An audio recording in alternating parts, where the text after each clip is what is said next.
So good evening, everyone. Indeed, my name is Michael Van Leer. I'm the president and founder of New Outlook Wealth and president of Sky Wealth Planning. I'd like to welcome you all tonight here. I think it's going to be a fabulous and very interesting evening, given everything that's been going on. And I hope you guys enjoy it and have some fun with it. I'm sure Evan will agree, so Evan Mancer is here, to some extent anyway, that forecasting investment outcomes is a lot like forecasting the weather.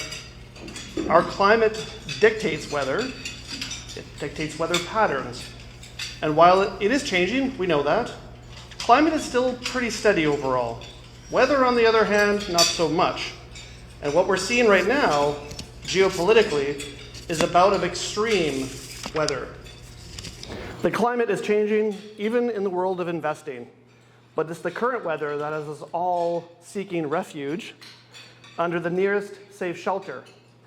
So my choice to use the metaphors of climate and weather is not an accident. It helps us understand that we exist, all of us, together, investment managers, financial planners, clients like you, in an environment that is buffeted by many, many factors, most of which we have nearly zero control over, or influence even. So how do we, pardon the pun, weather the storm? Truthfully, the key is to staying close to those we trust and who we know have our best interests at heart. The very core of our wealth management model at New Outlook Wealth and Sky Wealth is premised on this very, very central idea that we want our clients to have the very best investment experience working with professionals who literally have a legal fiduciary duty to work in your best interests. All while we, the financial planners, help our clients identify and attain their life plan. It's a partnership that shares the responsibility to deliver the very best to our clients, and it is something we are very, very proud of. To those of you in the room tonight who are clients of Sky Wealth Planning, I know a number of you are, I believe profoundly that you are in formidable hands with Kelly and Eric. And they're both in the room tonight. Where's Eric? Oh, there's Eric and Kelly. They are strong, very strong financial planners and who have demonstrated on many occasions that they put the needs of their clients ahead of their own and keep on top of their craft. Sky Wealth was purchased by Now in 2022 from Tim O'Toole, and many of you remember Tim. He saw in us and in our team a synergy and alignment with his client-first values. Today, as a result of this merger, you have access to more expertise, more talent, more support, and more products and tools than ever before. We have built a wonderful gateway for you to access the very best of the wealth management industry in Canada, and we hope you take full advantage of it. One final note, I'm proud to say that all of our financial planners at New Outlook Wealth and Sky recently underwent rigorous training to acquire the Real Wealth Management designation through the Knowledge Bureau, something that will elevate our ability to meet and exceed your financial planning needs. So, I hope tonight you enjoy your time with us and are not afraid to ask the tough questions, such as, why are tariffs actually taxes in disguise? Can the US government actually balance its budget, collecting tariffs on all $4 trillion of imports from the rest of the world? Who coined the term manifest destiny? What is dark MAGA? And is Trump merely a puppet for the tech bros? And the most important question of all, why did Donald Trump stop dyeing his hair orange? So before we get started, I would like to take a moment to thank deeply Cardinal Capital Management for their gracious support in sponsoring tonight's event, as well as agreeing to come and talk to us about all this exciting stuff. And with that, I'd like to invite Evan Mancer, Chief Investment Officer at Cardinal Capital and President of the firm.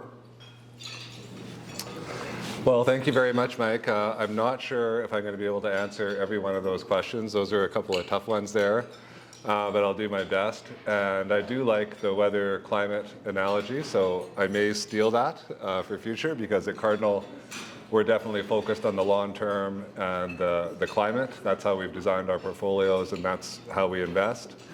But tonight, I'm going to talk more about the weather, because when you start a conversation, no one says, what do you think about the climate? They think, what about the weather? And so I think that's more interesting. Today, normally when we're doing these speeches, one of the hard parts is you're trying to come out with an outlook, and realistically there's a dozen factors that are affecting markets, and you're trying to distill it down to 2 or 3 that may be most impactful and that clients are most interested in. Well, tonight is actually very easy to distill it down to what's most important, so thank you to President Trump for that. We're going to talk about tariffs and how our view and how it's affecting things.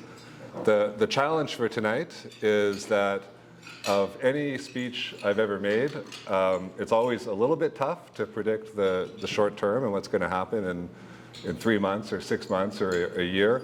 I don't think I've ever actually been worried that I would get up to the podium and maybe by the end of the speech, something's going to happen that's going to be completely different and a bunch of things I say are going to be incorrect. But if that's the case, hopefully there's some signs that this tariff war is ending.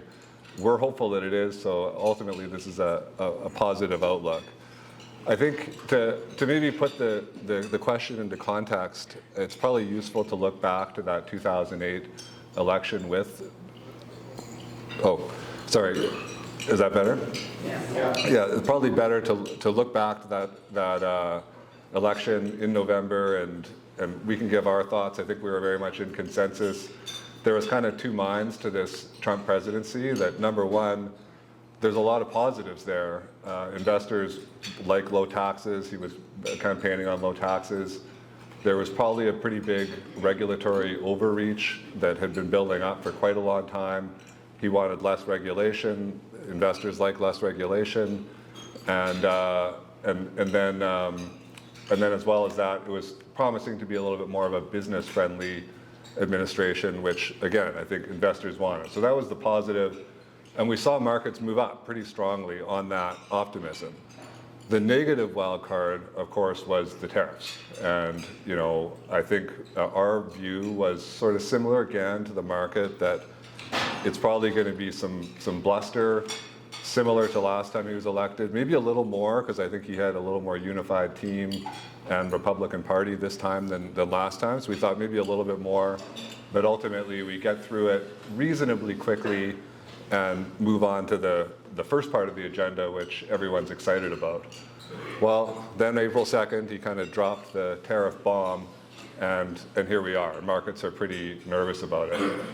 I think to lay out the negative case, and I'll lay that out first, what we worry about, which we don't assign a really high probability to, or at least a long period, is what markets are really worried about now is that not only these tariffs stay in place, but we get into this tit-for-tat escalation. And we've already seen that with China. China matched the US tariff at 34%, and I think he was adding on another 50%. Added to the tariffs they already had, it could be over 100%. I think the challenge is going to be and the goal I assume from the Trump administration is, okay, we'll scare you into not retaliating. The challenge with that, though, is that if you look at Canada as an example, there's an election going on right now. If you had one party and they said, hey, we're going to be strong, we're going to stand up, and we're going to fight fire with fire and teach you the same lesson you're teaching us, and you had the other party and they said, well, they're bigger and stronger, so we advise rolling over here, that party can't get elected. And that's the nature of politics in most countries where there's an election happening or coming. And so there is going to be an incentive for most countries to fight back, as we've been seeing with most countries. So that's the one negative. The other negative is just the fact that these tariffs create a lot of uncertainty, and we've already been seeing that. So the idea that we incentivize all these companies through the tariffs to make big investments in the U.S. I'll talk a little bit why I think that doesn't make sense, but even at a really simple level, so many companies out there are looking at things and saying, well, the rules are changing so fast, we can't make a big investment, because we do, change the rule and the rug's pulled out from under us and we lose all that money.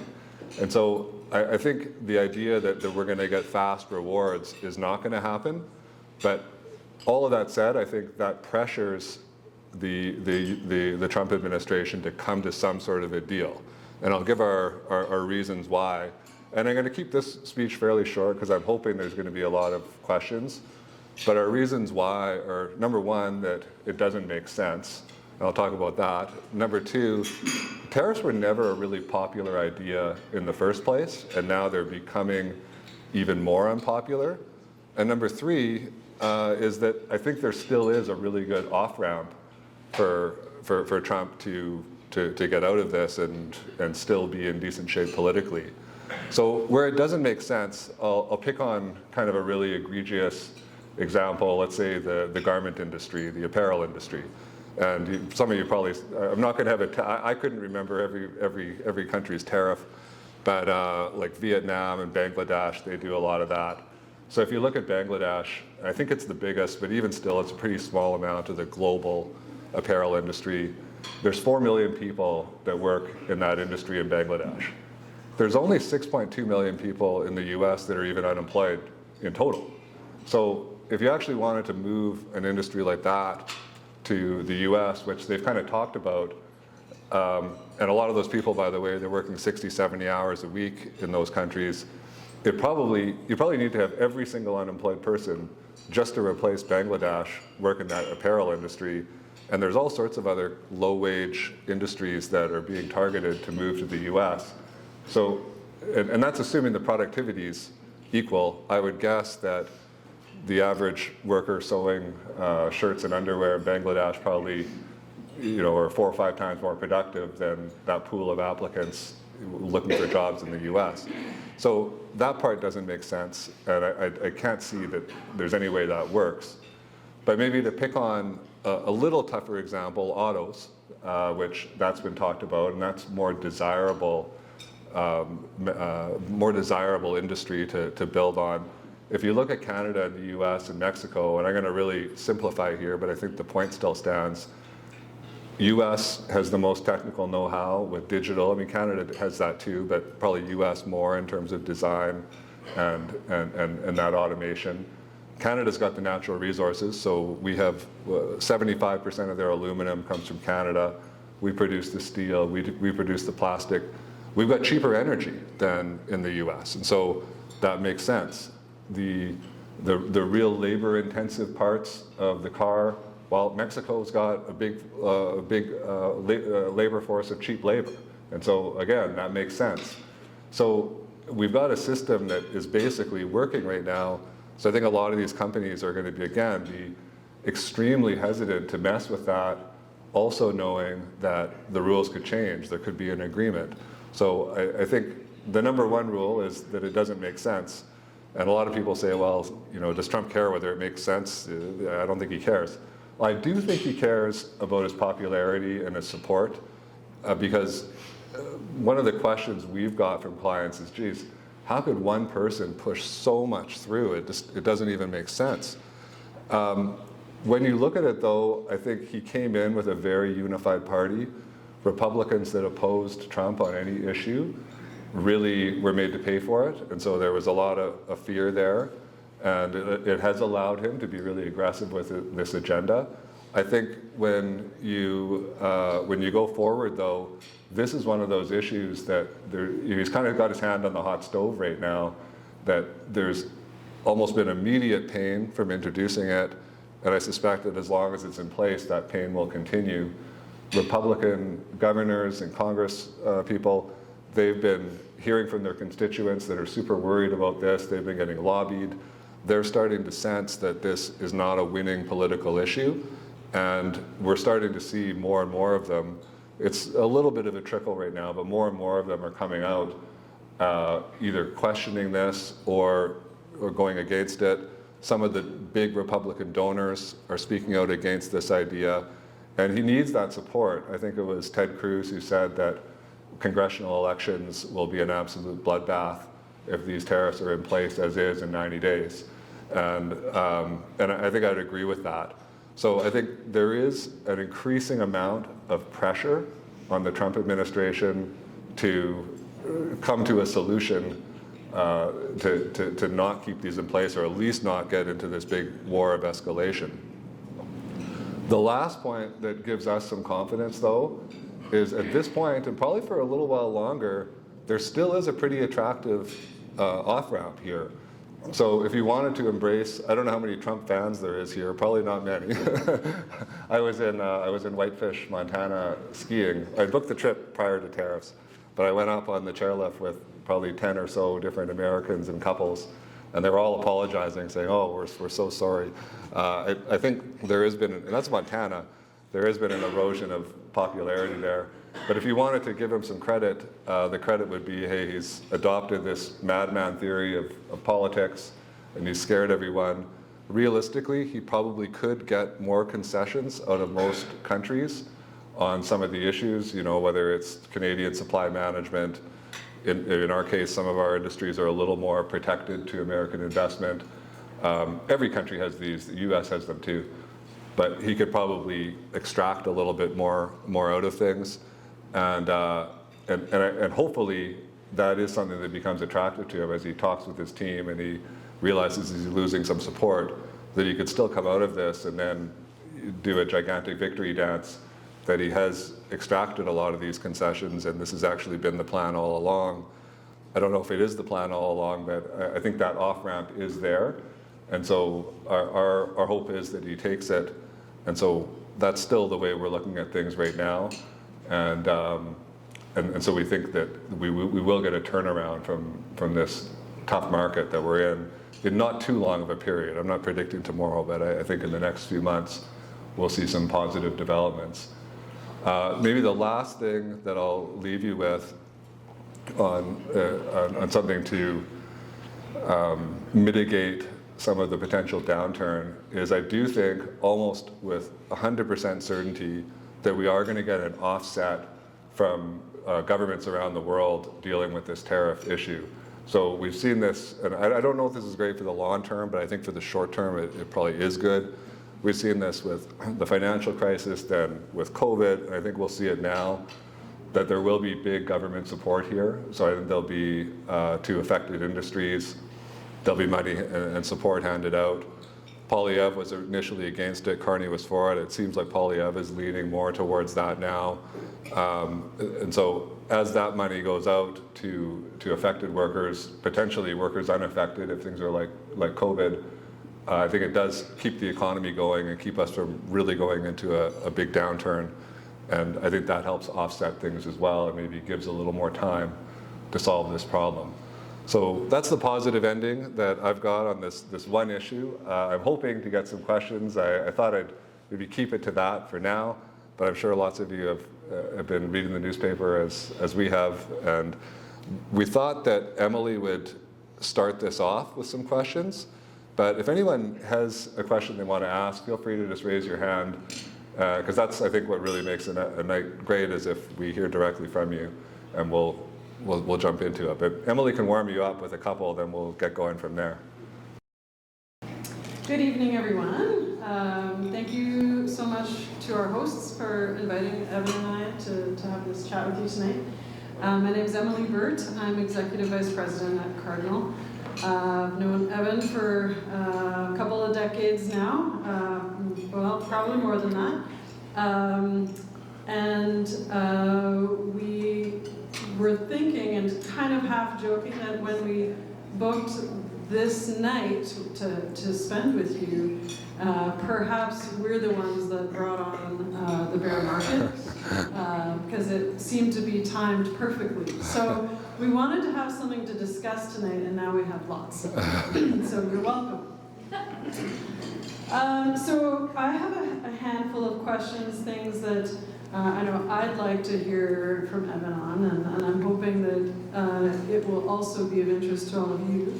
Maybe my mic isn't on? There's so many mics. A little mic. I don't know. I'm not sure at all. But I'll hope. So my first question is what should investors focus on right now? It's, I find at least my news feed is talking about, the S&P 500's latest move every minute, on the minute, let alone every hour. And it gets almost like impossible to even want to watch that anymore. So, my first thought to clients is stop looking and try to tune it out, but I'd love to hear what you think investors should focus on right now. Yeah, and you set me up for that, but I do think that we really want to focus on the long term, the climate, not the weather. It's always interesting to try to figure out what's going on in the moment. But when we're designing portfolios, most of our efforts actually going to picking good companies that, in our case, they're paying dividends, they're growing those dividends. Clients that have been with us a while, that's always the North Star. We make that promise at the start that maybe not every single company will increase every year, but as a whole, you're always getting increasing income. And so that gives clients comfort. That gives client comfort when they're looking at their portfolios. But also, I think the long-term perspective is these issues happen. They're always different. There's never been one exactly like this, that's for sure. But we had COVID. We had the big inflation scare not long after that. It wasn't as severe on the market, but still a pretty good downturn. We had the financial crisis, the tech bubble. And if you pick good companies that have demonstrated that they can weather these storms in the past, then you should be all right. And so that's where we spend our time. And with the clients, we really like to show them that income is increasing all the time, because we feel that we've done our job if that's happening. And we've never had a year where at least the income hasn't been up, though we've certainly had a few years where the market hasn't done as well as we hoped. Thanks, Evan. I would agree that,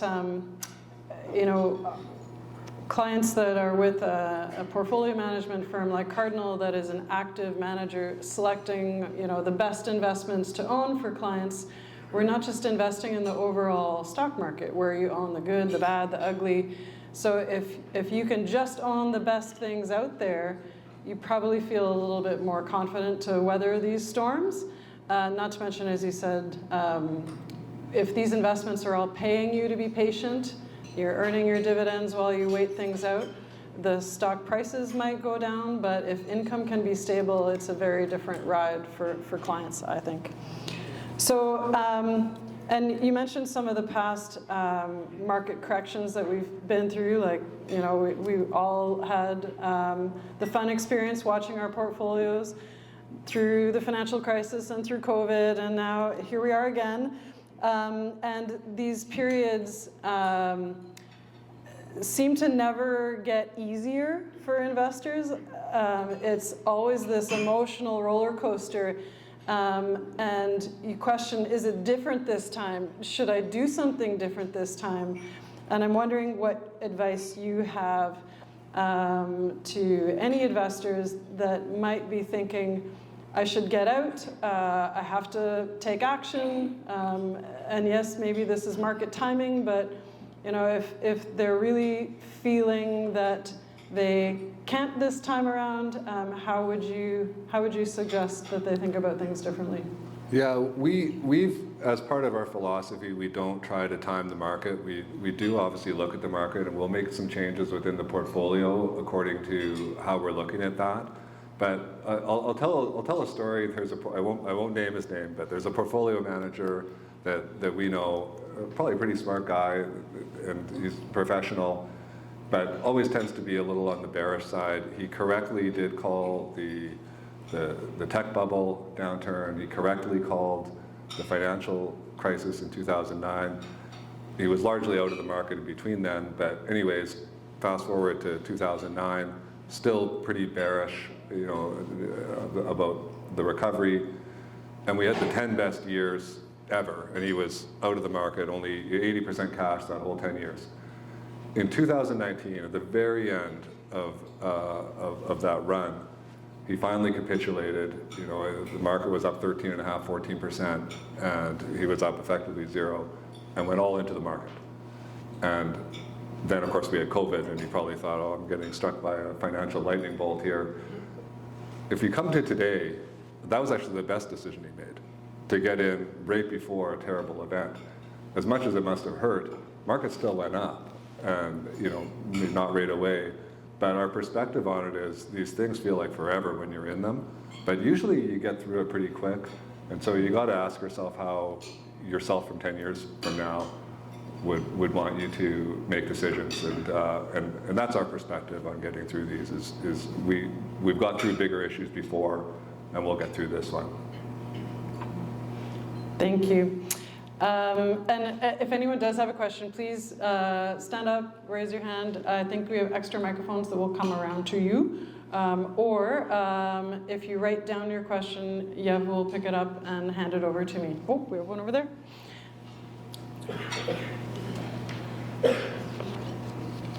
That's a pretty loud voice.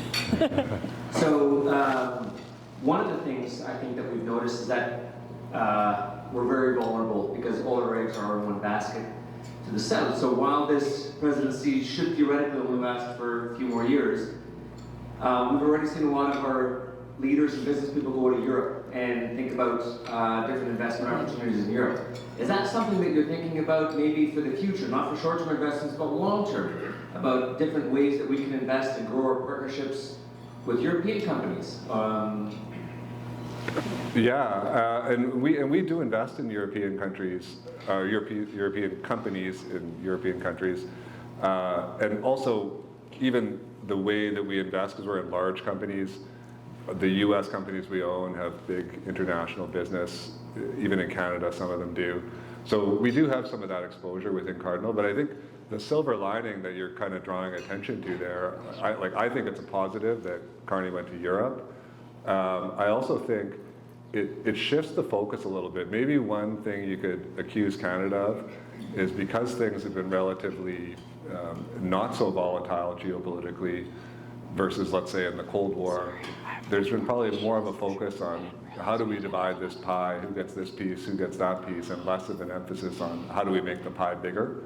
And I think we're heading into a period, and I hope we're heading into a period where, okay, well, if we hate the US tariffs, let's get rid of our own. And we don't have financial tariffs, but we have regulatory tariffs. Like if you want to be, if you're a doctor in Kenora and there's some urgent need in Manitoba, you got to be registered in Manitoba and pay whatever it is, $3 grand. And I don't think you have to take a test, but you got to be registered. I mean, our industry is the worst. You got multiple regulators in every single different province. So I think that there is some real efficiencies if we get back to focusing on growth and not just how to divide things up. I have another tariff question. We got what? Oh, one more here. Yeah. Of investments that are going to be least affected compared to the rest? Yeah, so I'll answer that two ways. So actually, a lot of companies are actually not directly affected. So keep in mind, this is only on goods, and services are 75-80% of the economy in most developed countries. So they just get hit. Just if the economy falls off, then they get hit that way. But they're not directly affected by the tariffs, so there's that. But then probably just your classic defensive sectors. So utilities have held up pretty well. Some of the real estate investment, like residential ones anyways, have done okay. Staples, they've been hit a little bit, but they've done all right. So we've tried to keep that mix. We definitely have some decent exposure there, but at this point now, you also look at it and say, gee, some of the more cyclical ones, if they do solve this, are probably due for a huge increase. So we're balancing that back and forth. I'm wondering, Evan, if there's any examples globally where tariffs actually led to some positive outcome that, like what Trump is promising. Yeah, well, so first answer to that is no, in the sense that what he's the way he's positioning it, no. But yeah, there are some examples where tariffs would make sense. So number one would be, let's say, critical industries, so something like farming. Maybe it would be the case that Canada would say, oh geez, we can get all our food from Russia and China, and it would be cheaper, so why do we bother farming? Well, you make a call at the start, and you say, for security reasons, we're willing to pay more. I mean, that's not the case in Canada, but for a lot of countries, you still want to have that food security.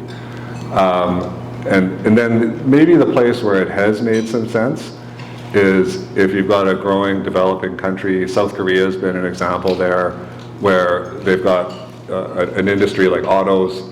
They're trying to build it up. They want to shelter it initially from competition and then open it up. And that's worked. But in the US, the reason I say it makes no sense is because they're actually trying to get back the industries that they got rid of that are not critical industries. And in fact, even in China, they're moving away from garments and phone assembly. And somehow the US thinks it's a good idea to move back to that. So for the US, I'd say no, but those would be maybe two examples where it would make some sense. Yeah. Any other questions? Oh, we have one.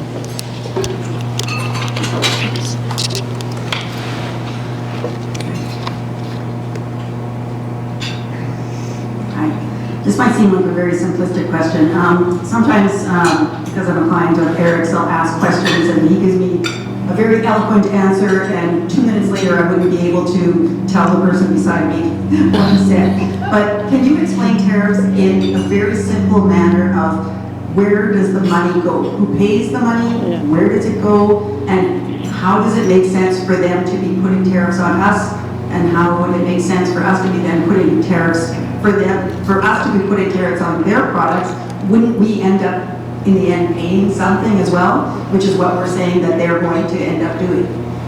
Yeah, so you're exactly right. The simple answer is yes, you're right. I mean, it's not even a good thing for us to put tariffs on them, because then that's going to flow through. We are seeing, I think there's, so the simple answer, let's say with something like that garment, I've used that apparel industry because that's an easier example. Those jobs are not coming to the US. And there's no other option. And so if the price goes up 30% because of the tariff, it's like a tax because it's all going to get passed through. There could be some other industries where there's sort of a bit of an inertia. So if you think of it, let's say, if you ran a company and you've got all these employees, and maybe you've got one that you think, oh geez, I pay this person way too much, but oh well, I still like them, and I can't cut their salary. But then if you get inflation of 20%, you could say, well, maybe this is sort of a reset button. Maybe with this person I could not give them an increase. And I think we will see that with the tariffs. With some industries, there'll be a bit of haggling, just because, okay, there's this big increase, who has to pay it? With most of them though, with apparel, with oil, with most commodities, it will just flow through just like a tax. But some of them, like with the auto parts supply chain, or where there might have been some price inefficiencies just because of inertia, and now I'm getting complicated, but there could be a few where it's hard to say who pays the tax. I spoke with someone that does machine rentals, and they gave a good example. They said, well, look, on our machines, we had a 25% tax. We're covering 20% of that because, it's just cheaper in the US. But then we also service these machines with all these parts, and those are unique to our machine. So we raised those 100%. And that's how we got back the money on the parts. So I think you'll see things like that. Thanks for your question. We have another one. Hi, Evan, thank you. I want to thank that person for asking that question, because I have another simplistic question. If you could just, in lay terms, talk about trade surpluses and what that actually is. And I read somewhere that during the Depression in the 30s, the U.S. had a trade surplus, but no one had any money. So clearly there's some interaction in there. Thank you. Yeah, so the trade surplus is really just that you produce more goods than you consume. And right now they're in a trade deficit that they import more than they export.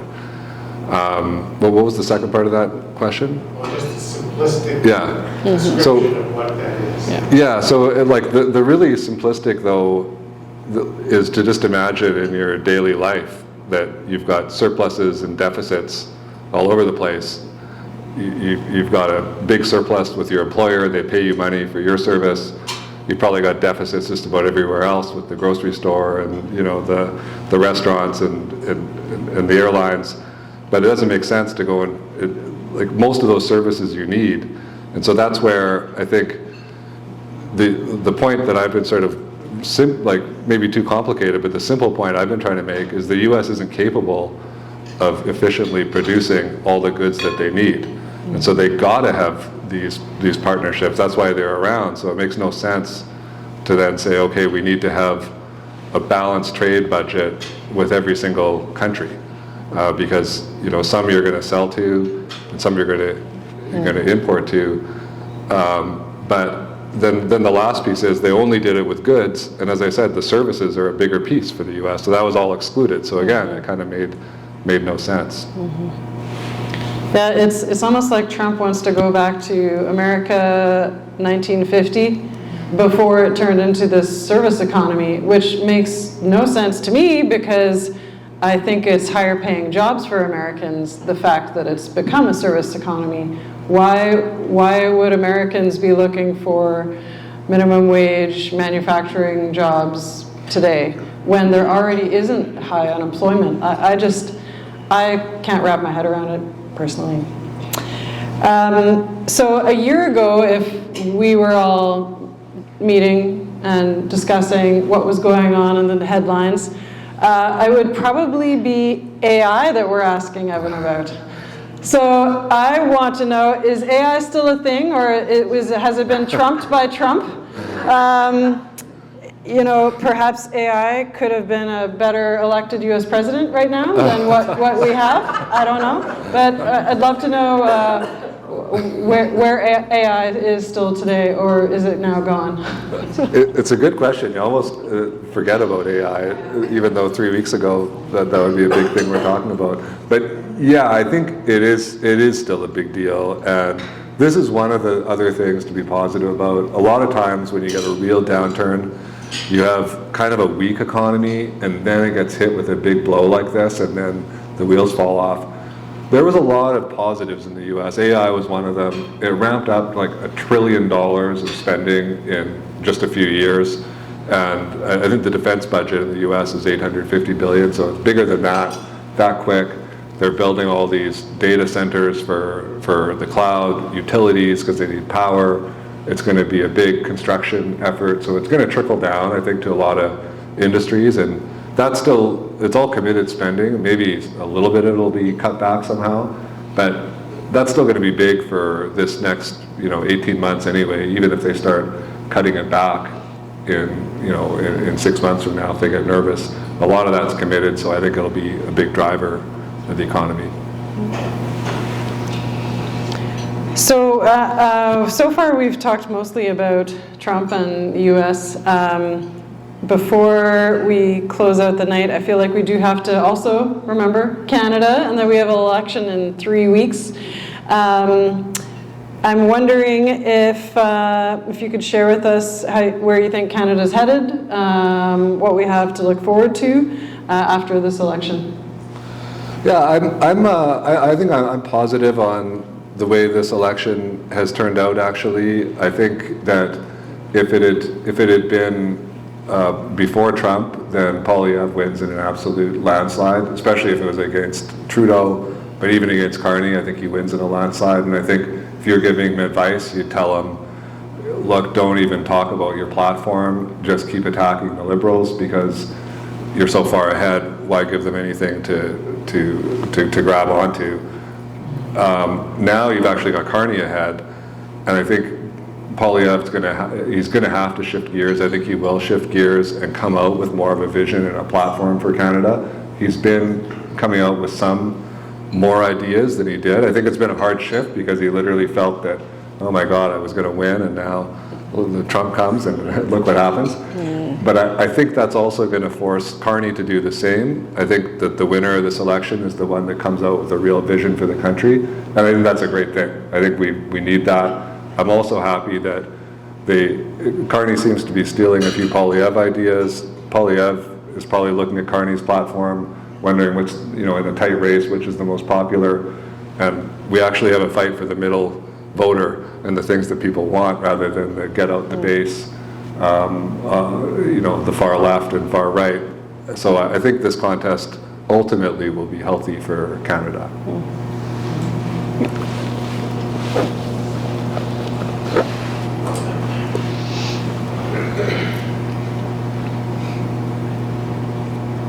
Hi. I've always had a concern about politics being involved in investing, and I just wonder what your opinion is with the uncertainty, and it likely is going to go on for quite a while. Do you think that's going to get rid of this ESG? So the first part of your question was mixing politics with investing? Was the first part, did you say? Which I view ESG is. Yeah. I think we're seeing a lot less emphasis on it now. In the U.S. in particular, it's not really being talked about too much. I think in Canada, with institutions, it's still pretty popular. Can you expand on that? Popular for institutions in Canada. I think, our view. Plans, maybe just. Yeah, pension plans, foundations, those type of investors. So those are big investors that the industry caters to. I think our view on it is certain parts of it, having like ESG, environmental, social, governance, right? The governance part is hard to argue that, hey, do you want to have good governance or bad governance? Well, I'd rather have good governance than bad. Some of the other ones, though, are, I think everyone's kind of looking back and going, geez, this is tricky, because let's say, as an example, the defense industry, socially that's terrible because you can't invest in war. And then Russia invades Ukraine and you go, well, gee, maybe we do need a defense industry. It kind of shifts. And so I think that's something that the industry is working its way through, and probably emphasizing that a lot less than they have in the past. But I've seen with climate change sort of being still the concern wherever we're seeing in politics, and sort of tending towards that direction. Yeah, I think that it's still a concern, but even so, maybe as a good barometer of that, you've got our Canadian election, right? So Carney has been an absolute champion of climate change, and he's been in a number of positions. He's spoken out on that, and his first move as becoming Prime Minister of becoming Prime Minister of Canada and running for it was to get rid of that carbon tax. He's got something else that I think he's not abandoning it, but I'd say there's still a de-emphasis from before. I think it is still something that it's not going away. I think climate change is something that investors are going to be talking about, politics, but probably right now de-emphasized a bit. Yeah, there's something about the Glasgow initiative or something that he's very much pushing, or whatever, that he actually started.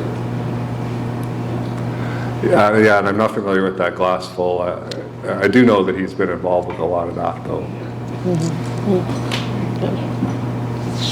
We've got a big question here. I will read it. Please give me the questions that you do have.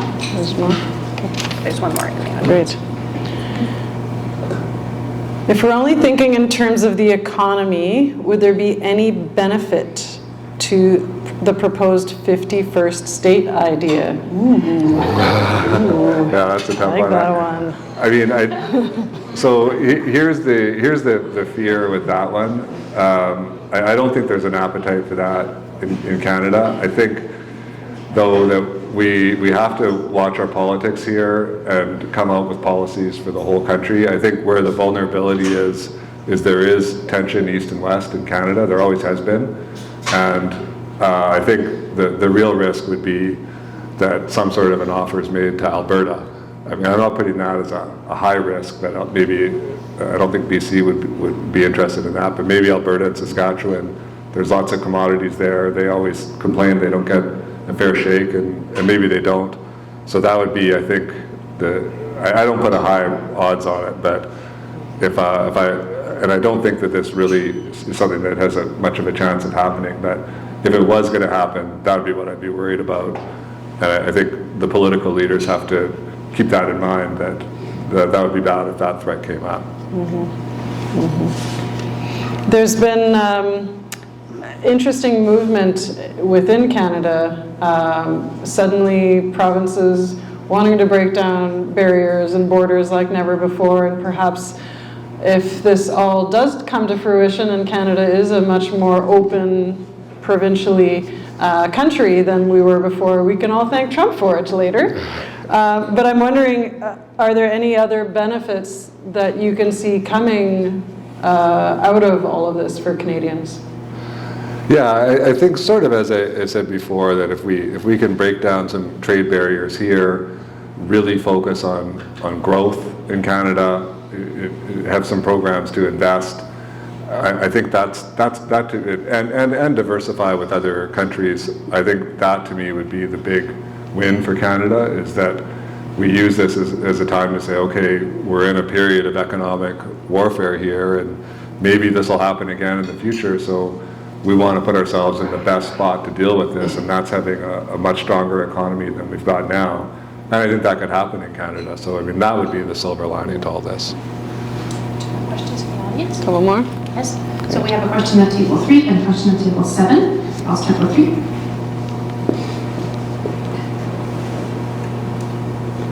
Thank you. So, the Canadian economy generally is pretty heavy on primary industry and the service economy. And I was wondering if, in view of the tariffs, we're going to see any sort of resurgence or uptick in actual goods production, secondary industry in Canada, and if so, is that going to be sustainable as trade reliberalizes? Yeah, I think there should be some more of that. I hope there's some more of that. And we actually have even a pretty strong high-tech industry in Canada. We end up selling a lot of those companies to the States. But there's little pockets where there is some real potential. I think on the tech side, I doubt we're going to have, major growth on the good side. But I think on the primary side too, we probably have room to keep expanding there. There is still appetite for that, whether it's oil or potash or all sorts of commodities. And maybe there's a little more appetite there versus putting up restrictions. And so I hope so. It's probably the best answer I can give, though.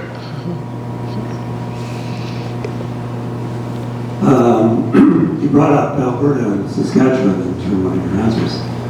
So, excuse me, I'm going to ask a perfectly political question.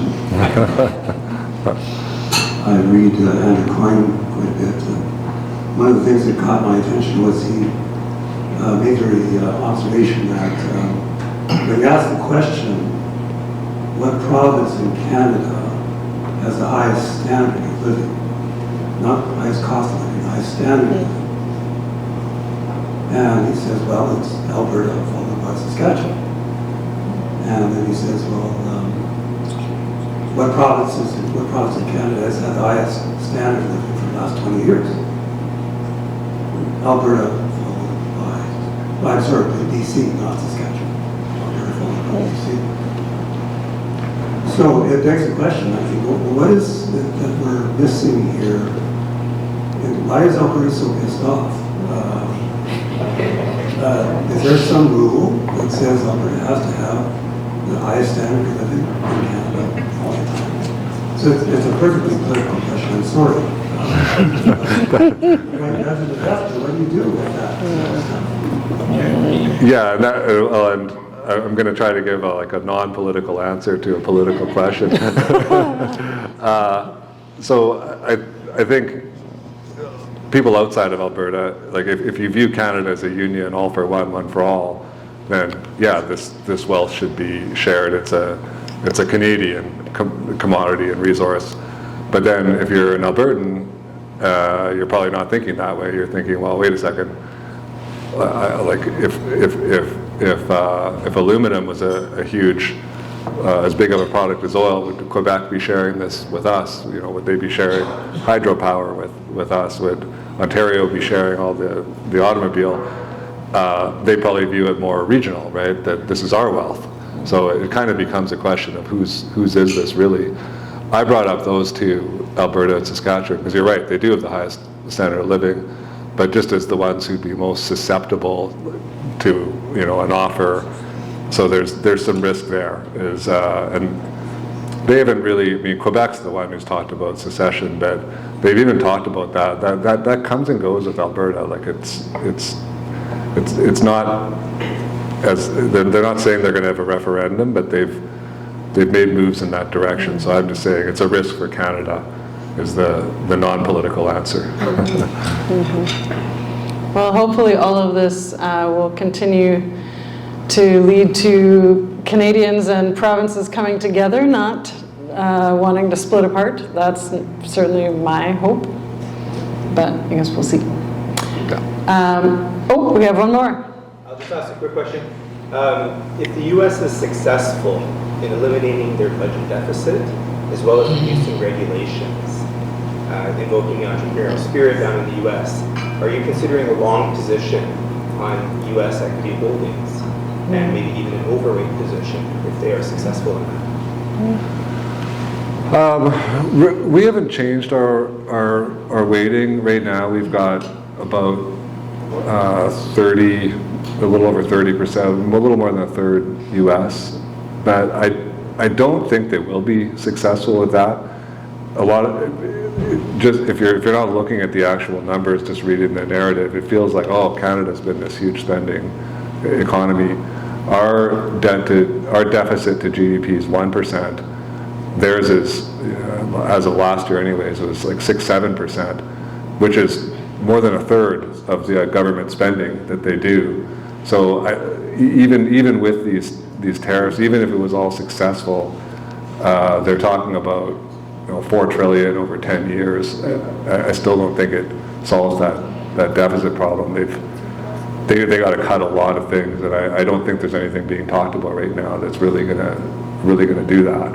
So that's our position. I don't think we would invest on that reason, just because I have trouble seeing it.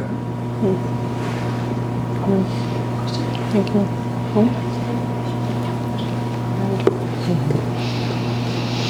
What is your forecast on the technology sector, given that there's been a large investment in AI, but there's also a lot of tariffs put on China, and that's where some of the essential components and minerals for laptops and phones come from. So what do you think is going to happen in general in the technology sector? Yeah, I think they will find ways around it, they do rely, it is still, even though there's all these disagreements, they still do depend on each other. You're right. Could be an opportunity for Canada. China itself, just what you said, they've got their rare earth minerals. That's needed for producing semiconductors.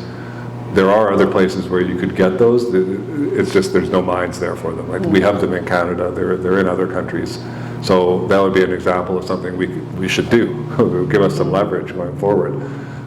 Then the other thing is there's a real dependency with Taiwan, because all these chips are designed in the U.S., but Taiwan's the one that makes all the high-end ones. All the Taiwan Semiconductor, that company, it's basically all there. And there's a tug of war over Taiwan. But we think one way or another things are going to keep going ahead. China doesn't have access to some of the highest productive chips. They've still been making advances with the AI. They're still spending there. So our investing part of it is that we're just looking for companies that maybe they're not NVIDIA that's designing the winning chip, but they're supplying them in other ways. So we've got a bunch of companies like that that are just part of that whole supply chain. So we do think it's a trend that keeps going. And do you think there will be, there are mines, lithium mines in Canada, like I think in James Bay. Do you think that there will be some increased investment in that? I hope so. I think there probably will be. This is what everyone's talking about politically, and it would be great for Canada if we were a big supplier of those, because all of a sudden then we've just got that much more leverage with dealing with everything, and those are probably going to be in high demand for a while. So hopefully we can get past whatever barriers to investment there are and make that happen.